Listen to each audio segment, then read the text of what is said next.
The morning of October 15th, 1943, dawns grey and cold over the Philadelphia Naval Shipyard. Through the industrial haze, a shape emerges that defies every assumption the Imperial Japanese Navy has made about American shipbuilding capacity. The USS Essex, designated CV-9, slides into the Delaware River, her flight deck stretching 872 feet, her hull displacing 27,000 tons of steel, aluminum, and American resolve. She is not alone.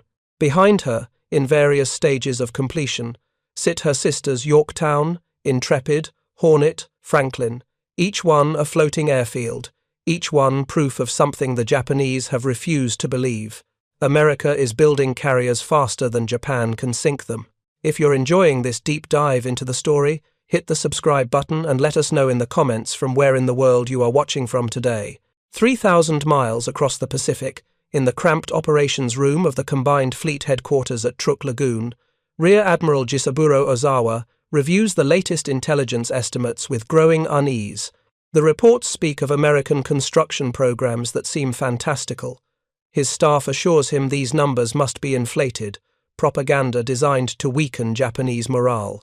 After all, carriers are not cargo ships. They cannot be mass-produced like automobiles. Each vessel requires years of specialized labor, complex engineering, trained crews numbering in the thousands. The Americans, his analysts insist, might launch 1 or 2 new carriers per year at best. That is the accepted wisdom throughout the Imperial Navy. That is the doctrine upon which Japan's entire Pacific strategy rests. But Ozawa stares at the photographs spread before him, aerial reconnaissance images from neutral observers, shipping manifests leaked through diplomatic channels, and feels the first cold touch of doubt. The numbers tell an impossible story. Between June 1943 and April 1945, the United States Navy will commission 17 Essex-class carriers. Not over a decade, not even over 5 years, in less than 2 years. Each ship carries 90 to 100 aircraft. Each can steam at 33 knots, outrunning most Japanese warships. Each possesses armor designed to absorb punishment that would cripple older carriers, and this is only one class. When combined with the smaller Independence-class light carriers being converted from cruiser hulls, America will flood the Pacific with 24 major carrier decks in the time it takes Japan to repair damage from a single naval engagement. To understand how Japanese naval leadership arrived at this catastrophic miscalculation, we must return to the foundational beliefs that shaped their carrier doctrine. The Imperial Japanese Navy entered the war with 6 fleet carriers: Akagi, Kaga, Soryu, Hiryu, Shokaku, and Zuikaku. These were not merely warships. They were symbols of national prowess, each built through decades of experience, each considered irreplaceable. Japanese naval architects viewed carrier construction as an art requiring rare skills and extended timelines. When the Shokaku entered service in August 1941, she represented 8 years of design evolution and 3 years of construction. Her builders prided themselves on the refined nature of her engineering, the careful balance of armor, speed, and aircraft capacity. This philosophy permeated every level of Japanese naval planning. Carriers, the admirals believed, were precious assets to be husbanded carefully, deployed with caution, and protected at almost any cost. The idea that an enemy might treat carriers as expendable, as mass-producible platforms to be churned out by the dozen, never seriously entered their calculations. It contradicted everything they understood about naval architecture. More critically, it contradicted their assessment of American industrial character. Japanese intelligence files from 1941 and 1942 overflow with confident assertions about American weakness.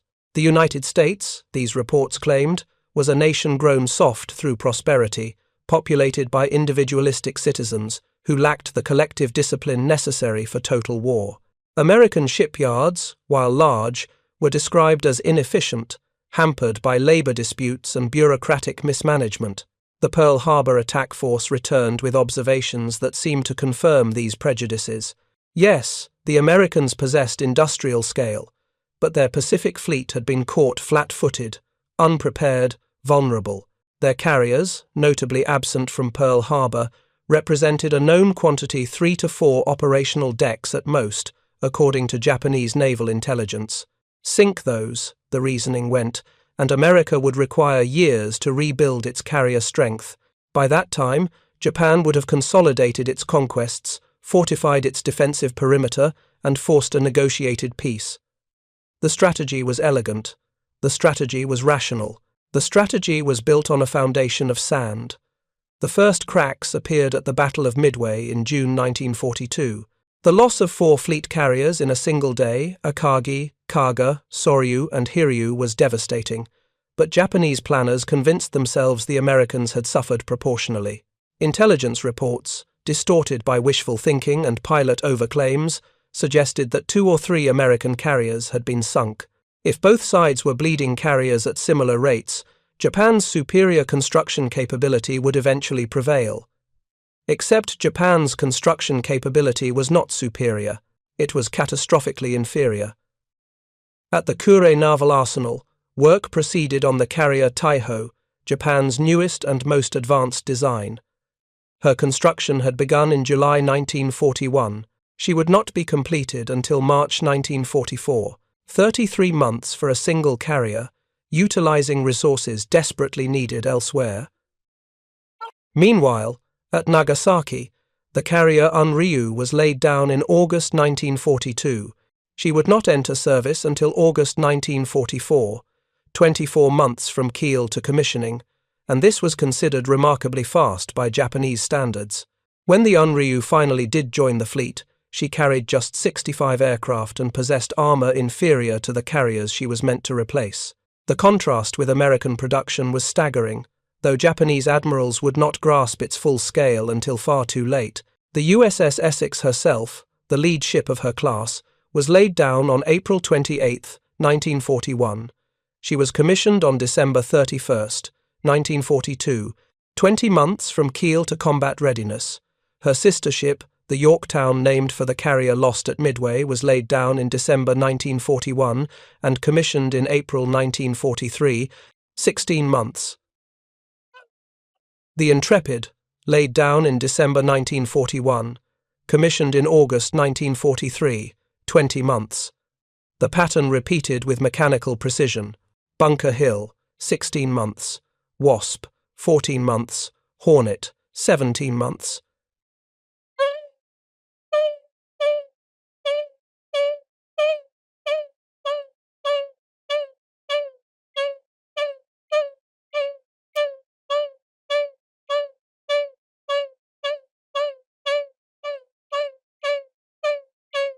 This was systematic, standardized, industrialized production spread across multiple facilities. The Essex-class carriers were built simultaneously at Newport News Shipbuilding in Virginia, the New York Naval Shipyard in Brooklyn, the Fall River Shipyard in Massachusetts, and the Philadelphia Naval Yard. Each yard followed identical blueprints. Each utilized prefabricated components manufactured in factories across the American industrial heartland. Hull sections were assembled using mass production techniques borrowed from automotive manufacturing. Electrical systems were standardized down to the last wire gauge. Even the arrangement of crew quarters followed templates that could be replicated without modification.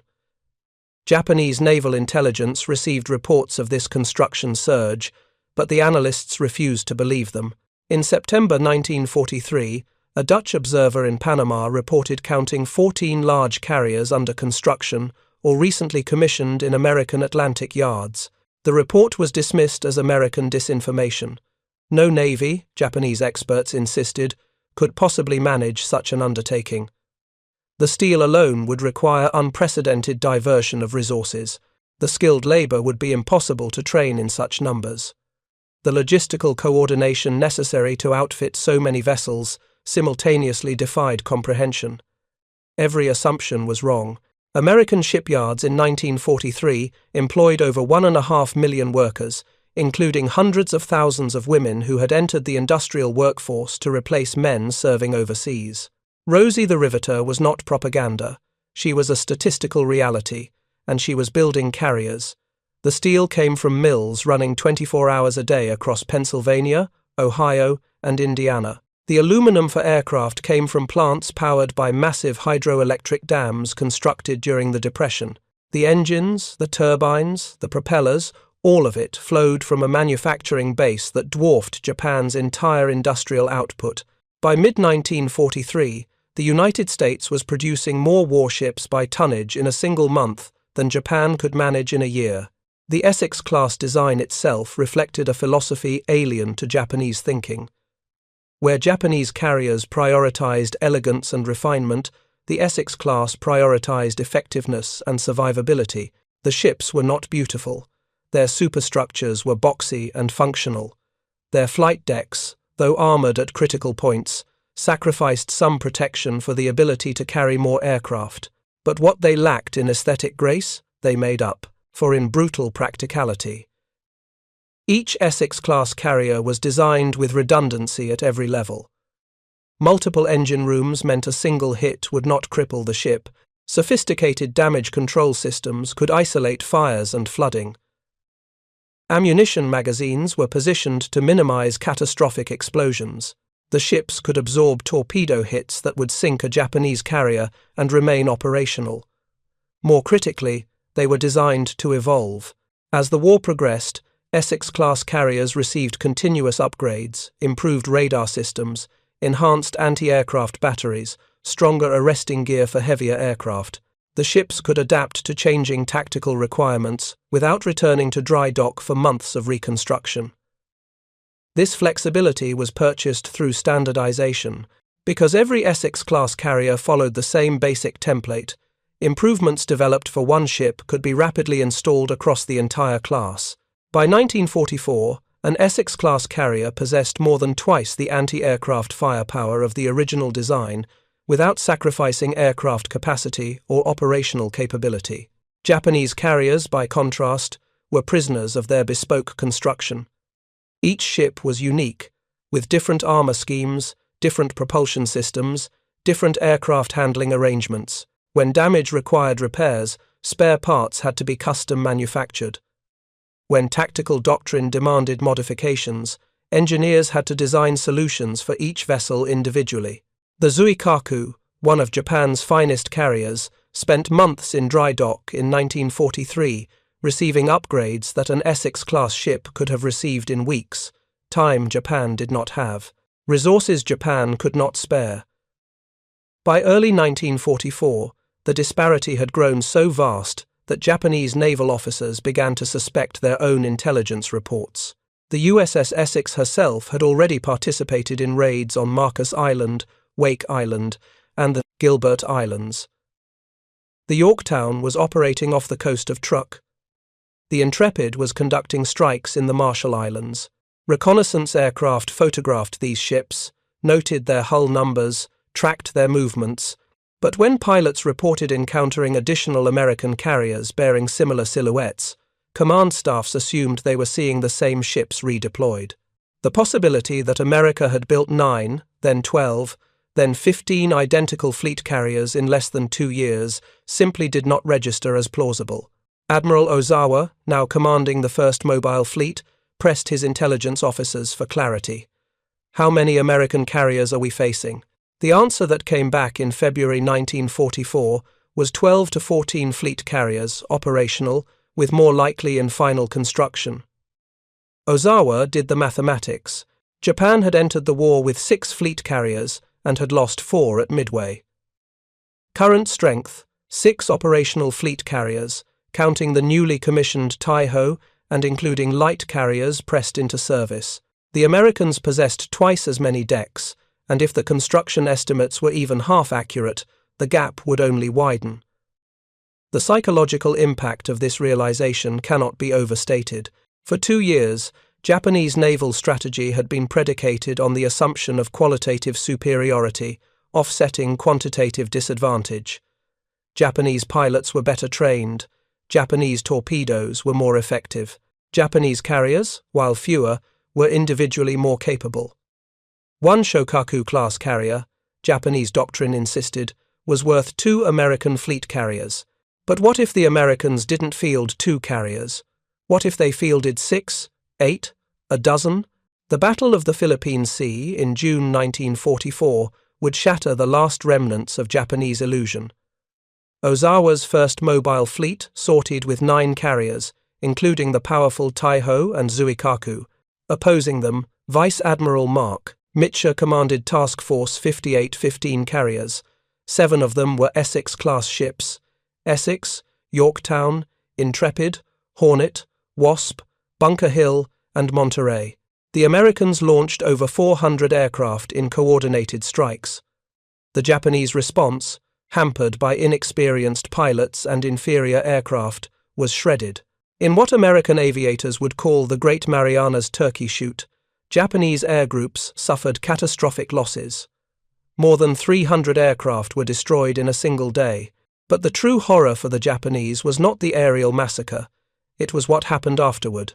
American submarines torpedoed and sank the Taiho and the Shokaku. 2 of Japan's finest carriers, including the newest and most advanced, gone in hours. The remaining Japanese carriers retreated, their air groups decimated beyond recovery. And yet, when reconnaissance flights surveyed the American fleet the following morning, not a single Essex-class carrier had been sunk. Several bore damage from scattered bomb hits. None were out of action.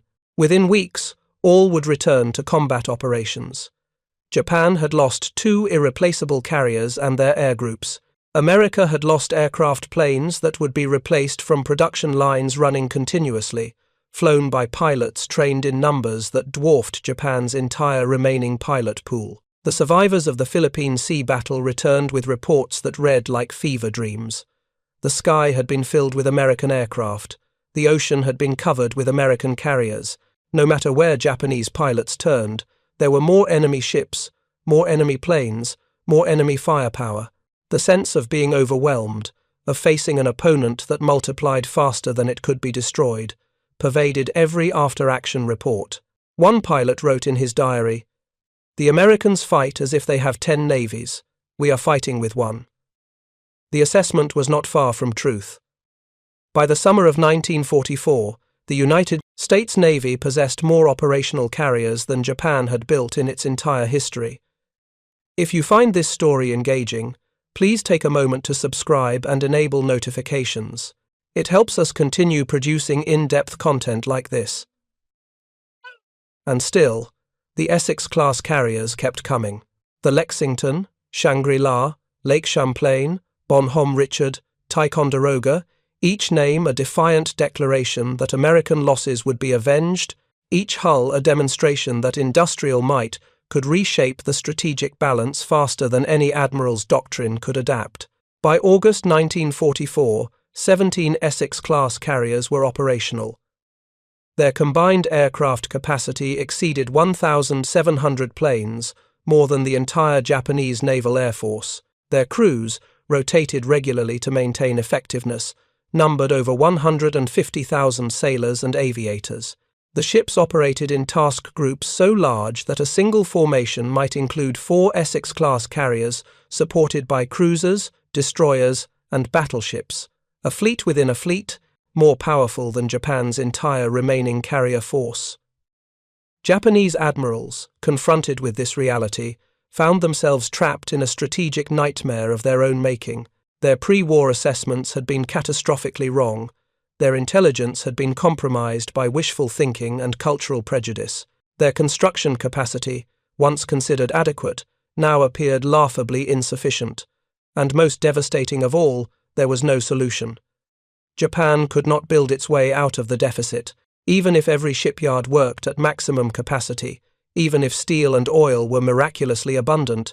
Japan would require years to construct carriers in numbers sufficient to challenge American dominance. Years Japan did not have, years the Essex-class carriers would not grant. In October 1944, the situation grew even more dire. During the Battle of Leyte Gulf, Japan committed its remaining carrier force in a desperate gambit to lure American carriers away from the invasion fleet. 4 Japanese carriers, Zuikaku, Zuiho, Chitose, and Chiyoda, served as bait in the northern force. They carried fewer than 100 aircraft combined, their air groups so depleted that the ships were effectively hollow shells. The plan worked insofar as it drew Admiral Halsey's Third Fleet northward, but the cost was annihilation. All 4 Japanese carriers were sunk. The Zuikaku, last survivor of the Pearl Harbor strike force, went down on October 25, 1944, taking with her the final ember of Japan's carrier offensive capability. The American carriers involved in that action, Essex, Lexington, Enterprise, and Franklin among them, suffered no losses. They returned to operations within days, their aircraft replenished, their crews rested. The strategic imbalance had reached the point of absurdity. Japan possessed no operational fleet carriers. The United States possessed over 20. The war, at least in terms of carrier aviation, was effectively decided. Yet the Essex-class ships continued to hammer Japanese positions throughout the Pacific, Okinawa, the home islands. Every remaining Japanese installation within range faced relentless aerial assault from carriers that Japan had once dismissed as impossible constructs, propaganda fantasies that could never be built in such numbers. The final bitter irony emerged in the war's closing months. Japanese intelligence, analyzing wreckage and captured documents, finally grasped the full scale of America's carrier construction program. The reports stunned even the most pessimistic officers. 24 Essex-class carriers had been ordered. 17 were operational by war's end. 7 more were in various stages of completion when Japan surrendered.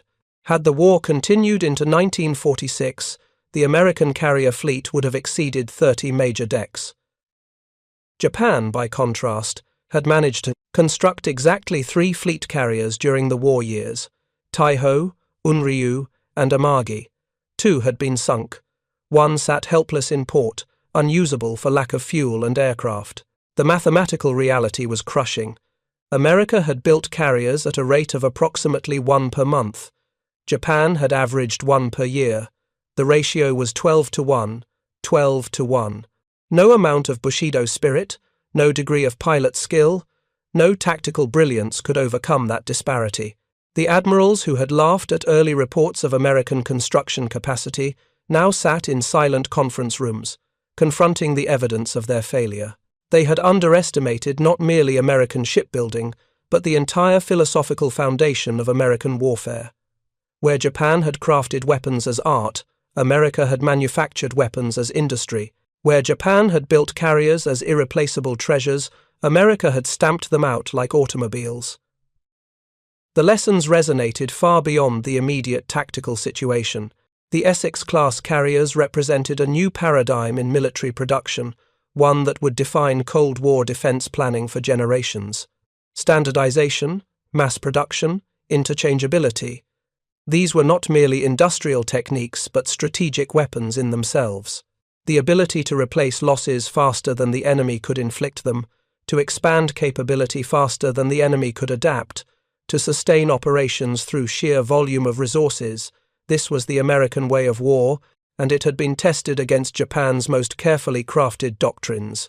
Japanese planning had failed not because their admirals were incompetent, but because they had never imagined an opponent who treated capital ships as expendable assets in a production line. In the post-war assessments, Japanese naval officers acknowledged their fundamental miscalculation. Admiral Soemu Toyoda, who had commanded the combined fleet in its final desperate actions, wrote in his memoirs that, "We believed we were fighting a naval war. The Americans were fighting an industrial war. We lost before the first battle was even joined, because we never understood the nature of the conflict." His words captured the essential truth. The Essex-class carriers were not merely ships, they were embodiments of a manufacturing philosophy, symbols of an economic system that could absorb losses, adapt to challenges, and scale production beyond anything Japan's strategic planners had considered possible. For the sailors who served aboard the Essex-class carriers, the ships were simply their floating homes, massive and complex but ultimately familiar. They launched aircraft, recovered aircraft, maintained aircraft, and repeated the cycle day after day with industrial efficiency.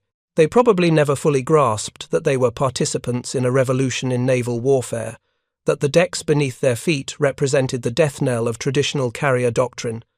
To them, the ships worked. They did their jobs. That was enough. But to the Japanese pilots who faced them, to the admirals who had to plan operations against them, to the intelligence analysts who had to explain them, the Essex-class carriers were something different. They were phantoms, yes, but phantoms made of steel and oil and American determination.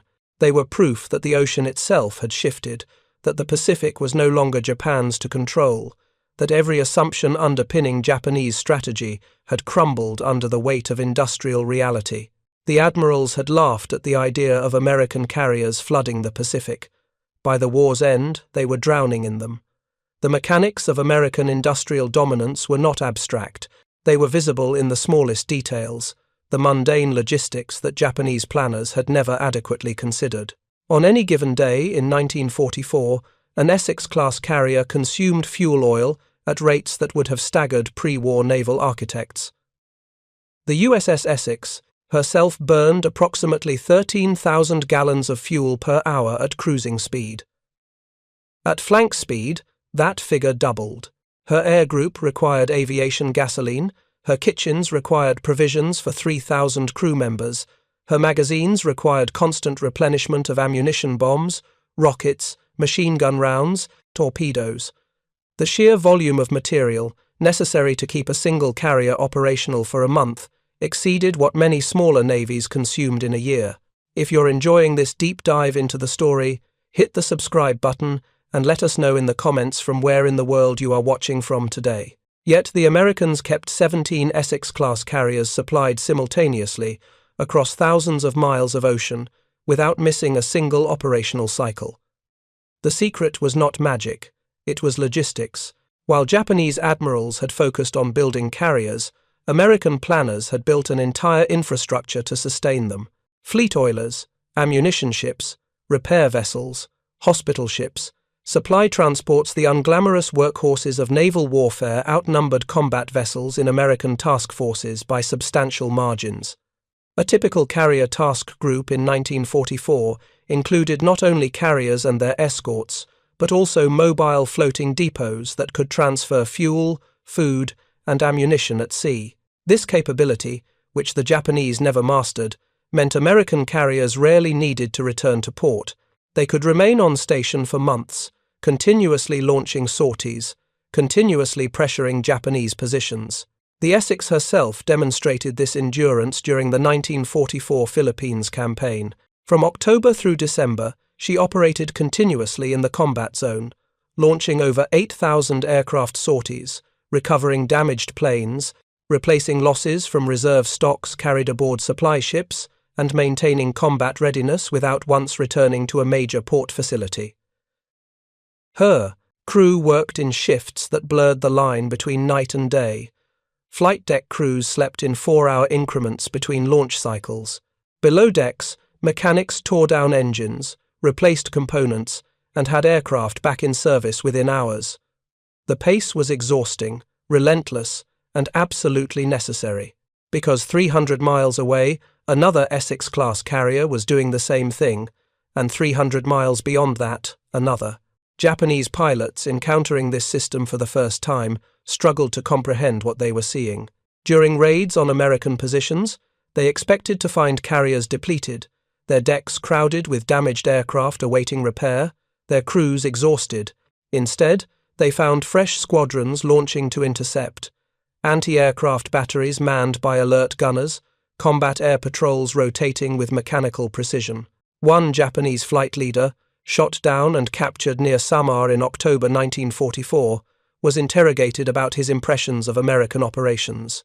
His answer, preserved in declassified documents, was telling, "Your carriers never rest. We believed if we struck hard enough, you would need time to recover. But you absorb our attacks like the ocean absorbs rain. Nothing changes." That perception of an enemy that could not be meaningfully damaged, that replenished losses faster than they could be inflicted, eroded Japanese morale more effectively than any tactical defeat. Pilots returning from missions reported sinking or damaging American carriers, claims dutifully recorded in action reports and passed up the chain of command.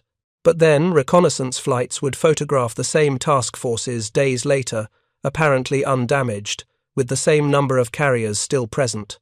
Either the pilots had been mistaken, or the Americans were repairing catastrophic damage with impossible speed, or they possessed so many identical ships that losses went unnoticed. The truth, a combination of all three, the factors, was somehow worse than any single explanation. American damage control capabilities bordered on the miraculous by Japanese standards. When the USS Franklin was struck by 2 bombs during operations off Japan in March 1945, the resulting fires killed over 800 crew members and left the carrier dead in the water, listing heavily, her flight deck torn open, her interior spaces flooded with smoke and water. Japanese reconnaissance aircraft photographed the damage and reported the carrier as a certain loss. The Franklin was written off in Tokyo's assessment of American carrier strength. Yet American damage control parties fought the fires, shored up the bulkheads, restored power, and within hours had the carrier under tow. Within days, she was steaming under her own power. Within 2 months, she had returned to the United States for repairs. She would survive the war, be repaired, and serve for another 2 decades. One carrier, written off as destroyed, simply refused to die. The Franklin's survival was not unique. The USS Bunker Hill suffered similar damage from kamikaze strikes in May 1945. Nearly 400 men were killed. Fires raged across the flight deck. Fuel and ammunition cooked off in explosions that could be heard miles away. The ship appeared doomed. Yet she survived, limped back to port, and was ultimately repaired. The pattern repeated across the Essex-class fleet. These ships absorbed punishment that would have sent earlier carriers to the bottom, and they endured because American designers had built survivability into every system. Compartmentalization meant fires could be isolated. Redundant electrical systems meant critical functions remained operational even with massive damage. Trained damage control teams, drilled endlessly on emergency procedures, could contain disasters that would have overwhelmed less prepared crews. For Japanese naval architects studying these ships after the war, the design philosophy was revelatory and humiliating. Where Japanese carriers prioritized offensive capability, larger hangars, more aircraft, higher speeds, American carriers had balanced offense with defense. They were slower to build, perhaps, but far more difficult to sink. They carried slightly fewer aircraft, but could keep those aircraft flying under conditions that would ground a Japanese air group. The Americans had understood something fundamental that Japan had missed. In a prolonged industrial war, survivability mattered more than elegance. A ship that could absorb damage and continue fighting was worth more than a ship that carried 10 additional aircraft but sank from a single torpedo hit. This philosophical difference extended to every aspect of carrier operations. Japanese carriers launched aircraft in massed deck strikes, coordinating their air groups for maximum impact in a single blow. It was a doctrine born of quality over quantity, of decisive engagement over sustained pressure. American carriers, by contrast, operated on a cycle of continuous smaller strikes. Rather than launching every available aircraft at once, they sent out waves of 30 to 50 planes every few hours, maintaining constant pressure on Japanese positions, wearing down defenses through accumulated damage rather than seeking a knockout punch. The approach was less dramatic, but far more effective over time. Japanese defenders never got a break, never had time to repair damage or reorganize defenses. They were under attack at dawn, at midday, at dusk, and often through the night as well. The psychological strain on Japanese forces defending against this relentless tempo was documented in diaries and letters recovered after the war. One Japanese army officer, stationed on Luzon during the American carrier raids of December 1944, wrote, "The American planes come in waves like the tide. We shoot down some, but more always appear."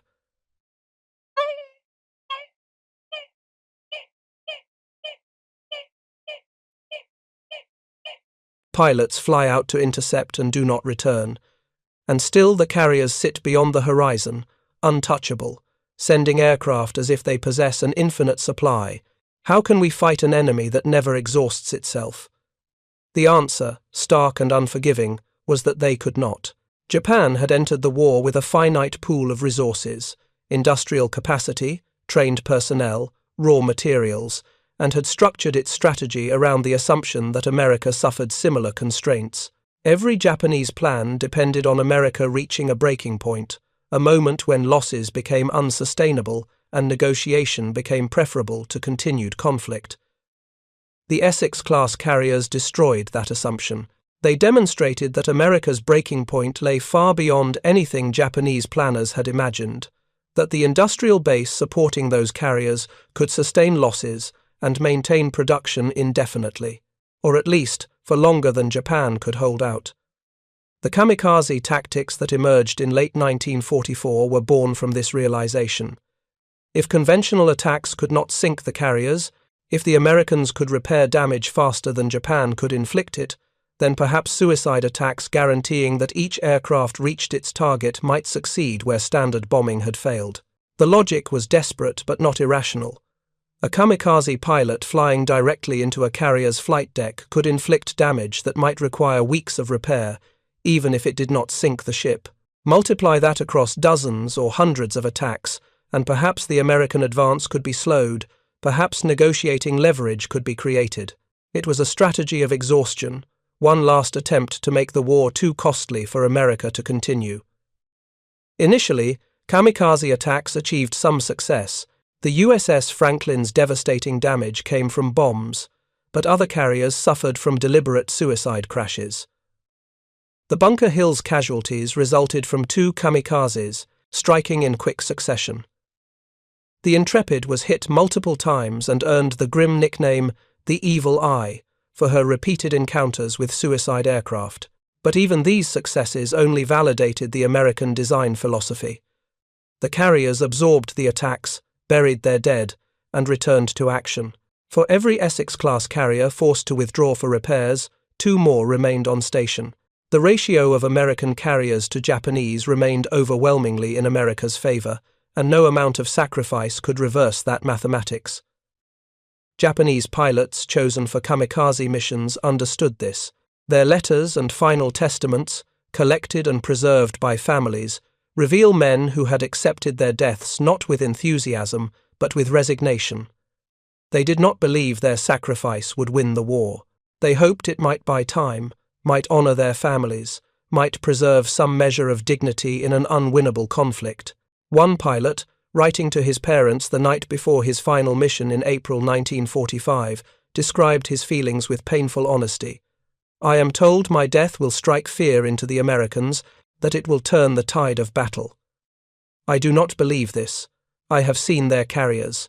They are like mountains rising from the sea, too many to count. But I will go because there is nothing else left to do. Perhaps the Americans will remember that we fought with courage, even at the end." The courage was real. The futility was absolute. Between October 1944 and August 1945, over 3,000 kamikaze sorties were launched against American naval forces. These attacks sank dozens of smaller vessels and damaged many more. But of the 17 operational Essex-class carriers, not one was sunk by kamikaze attack. Several were damaged severely enough to require extensive repairs. None were removed permanently from service. The ships that Japanese admirals had once dismissed as impossible constructs proved nearly impossible to destroy. And when one was damaged, another immediately took its place, maintaining the relentless pressure that characterized American operations in the war's final year. By the spring of 1945, the strategic situation had reached a point of such disparity that Japanese naval operations ceased to have meaningful impact. The remaining Japanese carriers Amagi, Katsuragi, and the converted battleship carriers Issei and Hyuga sat in port, unable to sortie for lack of fuel and aircraft. Meanwhile, American carrier task forces roamed freely within sight of the Japanese home islands, launching strikes against airfields, factories, and coastal installations with impunity. On a single day in July 1945, over 1,600 American carrier aircraft struck targets across Honshu. The sortie rate exceeded anything seen earlier in the war. It was a display of power so overwhelming that it transcended military necessity and became a form of psychological warfare. The message was clear. Resistance was futile. Japanese civilians watching American aircraft fill the sky day after day began to understand what their military leaders had hidden from them. The war was lost. Not because Japanese soldiers lacked bravery, not because Japanese industry had failed to produce weapons, but because the enemy possessed resources on a scale that made resistance itself meaningless. The Essex-class carriers, visible from shore on clear days, their aircraft launching and recovering in choreographed precision, were physical proof of this reality. Each ship represented more industrial capacity than several Japanese naval arsenals combined. Each air group possessed more trained pilots than Japan could produce in 6 months. Each task force consumed more fuel in a week than Japan's entire monthly petroleum allocation. The atomic bombs that fell on Hiroshima and Nagasaki in August 1945 ended the war with terrifying finality, but the war was already decided. The Essex-class carriers and the system that sustained them had rendered Japan's continued resistance militarily pointless. Japanese historians examining the conflict in later decades would identify the summer of 1944 when the full scope of American carrier production became undeniable as the moment when defeat became inevitable. Everything afterward was merely the working out of consequences that had already been set in motion by industrial decisions made in American shipyards years earlier. For the American sailors and aviators who served aboard the Essex-class carriers, the war's end brought relief, but also a peculiar sense of anticlimax. They had been trained for desperate battles, for close-run engagements where skill and courage would determine outcomes. Instead, many experienced a war where American material superiority was so overwhelming that individual actions seemed almost irrelevant. One pilot, interviewed decades later, described the feeling, "We knew we were going to win. Everyone knew it. The question was never if, only when, and at what cost." That certainty took some of the meaning out of it. We weren't heroes fighting against the odds. We were workers on a production line that happened to involve aircraft and bombs.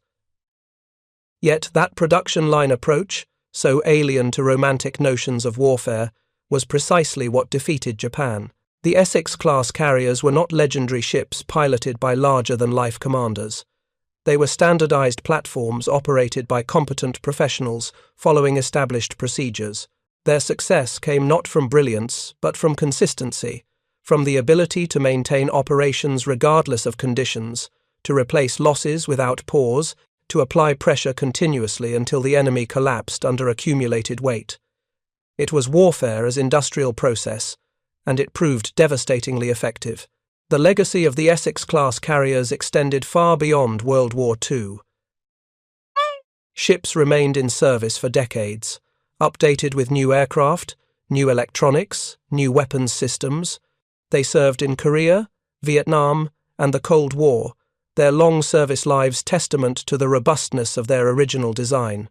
The USS Lexington, commissioned in 1943, did not retire until 1991, 48 years of continuous naval service.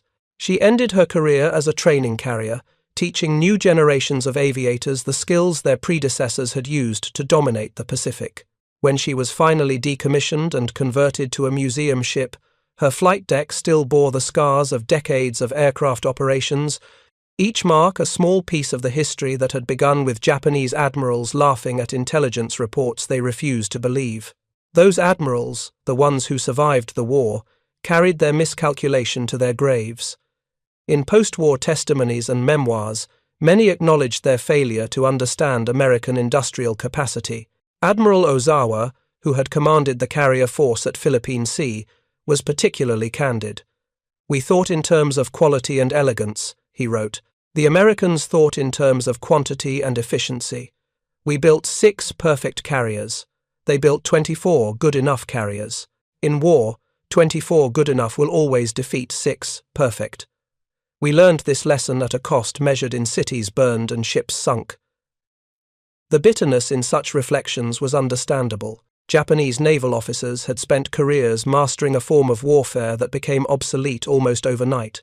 Their expertise in carrier tactics, their careful cultivation of pilot skill, their intricate operational planning, all of it was swept aside by an opponent who simply built more ships, trained more pilots, and accepted casualties that Japanese doctrine considered catastrophic. The Americans lost pilots and aircraft at rates that would have grounded the Japanese Air Force permanently, yet Americans kept flying.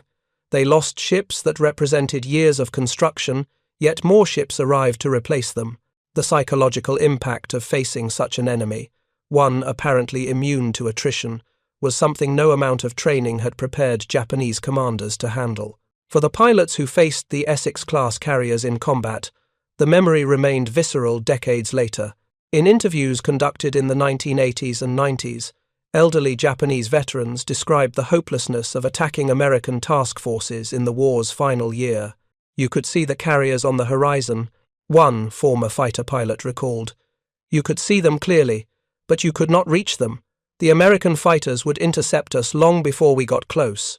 Their guns would open fire from distances we could not match. And if somehow you survived all that and made your attack run, the carriers themselves were covered in anti-aircraft fire so dense it looked like a solid wall. I attacked 3 times. I survived 3 times. I never once got close enough to drop my bomb with any hope of hitting. Another veteran, a dive bomber pilot, described his final mission with chilling detail. We were sent against a carrier group off Okinawa, 9 aircraft. We flew low to avoid radar.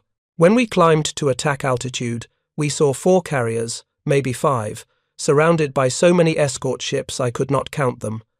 My squadron leader called out targets over the radio, but before we could form up for our dive, the American fighters arrived, 30, 40 of them.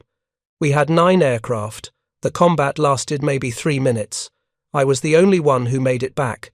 I had not even entered my dive. I had not even selected a target. The Americans destroyed my entire squadron before we could accomplish anything. Such accounts, multiplied across hundreds of engagements, painted a picture of a conflict where Japanese aviators were systematically overwhelmed by opponents who possessed every advantage: numbers, training, equipment, support infrastructure. The Essex-class carriers were the platform that delivered those advantages to the battlefield. They were not miracle weapons. They were simply very good ships, built in very large numbers and operated with ruthless efficiency. That combination proved unstoppable. The final tally, calculated after the war, was stark: 17 Essex-class carriers commissioned during World War II.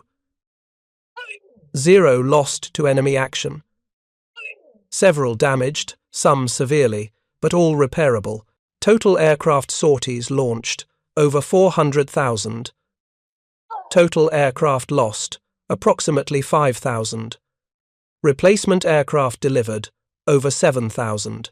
The numbers illustrated the fundamental asymmetry that defined the Pacific War's final phase. Japan could damage the American carrier fleet. It could not deplete it. Every loss was replaced. Every damaged ship was repaired. The system that created the Essex-class carriers was more formidable than the carriers themselves. Japanese post-war analysis identified several critical failures that led to their catastrophic underestimation of American carrier production. First, intelligence services had relied too heavily on pre-war assessments of American industrial capacity, failing to account for the transformation that total war mobilization would create. Second, cultural prejudices about American character, assumptions about softness, individualism, lack of discipline, had blinded analysts to evidence contradicting their beliefs.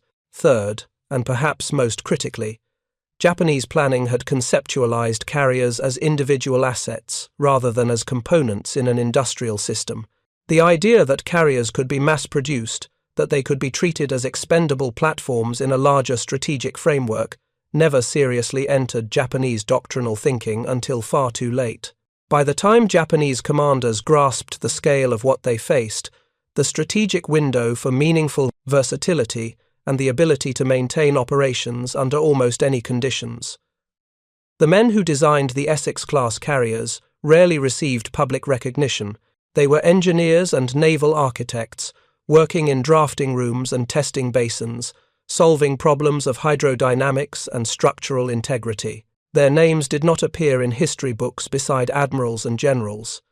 Yet their work, translated into steel and rivets and flight decks, changed the course of history as surely as any battle. They had understood that modern war was as much an engineering challenge as a tactical one, that victory would belong to the nation that could build not the best single ship, but the best system for producing many good ships. The Essex-class carriers were the proof of concept, and the war was their validation. As the last veterans of the Pacific War pass into history, the Essex-class carriers remain in memory as symbols of a particular moment in warfare. The transition from individual craftsmanship to industrial mass production, from quality as the highest virtue to quantity as the decisive factor. For those who served aboard them, the ships were home, workplace, and battlefield combined. For those who faced them in combat, they were nightmares made steel, proof that the ocean itself had turned against Japan. For historians examining the war decades later, they represent a lesson about the nature of industrial conflict, about the importance of logistics and production in determining strategic outcomes, about the danger of underestimating an opponent's capacity for adaptation and scale. The admirals who laughed at early reports of American carrier construction learned their error at a cost measured in thousands of lives and a war lost. Their laughter, confident and dismissive, echoes now as a warning. Assumptions unchallenged can destroy empires. The 24 Essex-class carriers that flooded the Pacific were not merely ships, they were arguments made in steel, industrial rebuttals to every belief Japan had held about American weakness, and in the end, those arguments proved unanswerable. Thank you for watching.